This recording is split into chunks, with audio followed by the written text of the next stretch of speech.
Imagine waking up one morning and finding a bill for the next year of your life.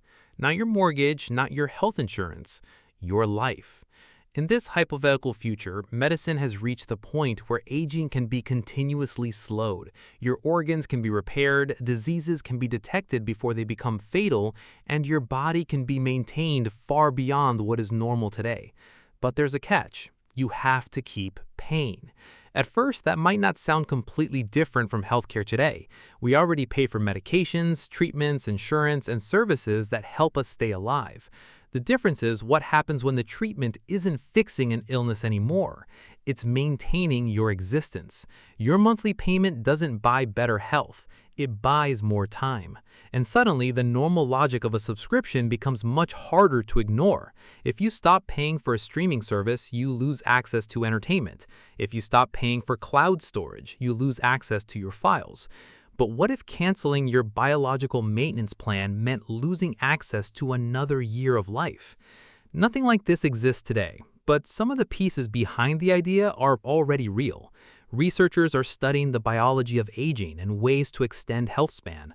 Longevity companies are building services around continuous health monitoring and optimization. And cryonics organizations already allow people to pay for preservation after legal death, hoping that future technology might eventually make revival possible. Current cryonics cannot revive a human preserved, so it remains a bet on future technology. But there's another reason this idea is interesting. Humans already behave differently when they're forced to think about death. Research on mortality salience has found that reminders of death can influence people's behavior, including how they think about saving and spending. In some experiments, people reminded of mortality became more inclined to save, suggesting that financial security can provide a psychological sense of protection against an uncertain future. Now, take that instinct one step further. Imagine that the future actually has a price. You aren't saving money because you want a bigger house or a more comfortable retirement. You're saving because you want to keep existing. That could completely change what wealth means. Imagine two people born in the same year. Both are healthy, both have access to the same technology, but one can afford the premium longevity treatment and the other can't. Decades later, their biological ages could be dramatically different. The difference wouldn't necessarily be genetics. It could be money. And that's where the idea becomes much more than a story about immortality. Money already buys comfort, education, healthcare, and opportunities. In this hypothetical world, it could also buy something humans have never been able to accumulate directly: time.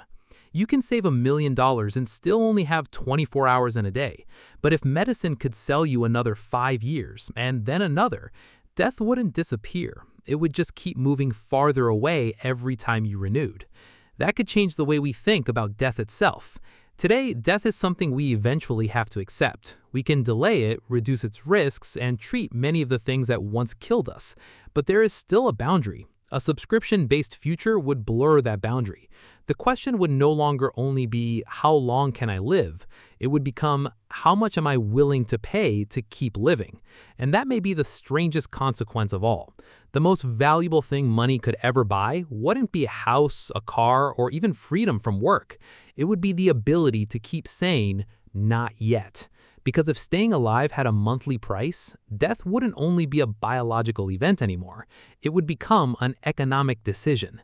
And the difference between being rich and poor might no longer be measured by what you can afford to own. It could be measured by how much time you get to keep.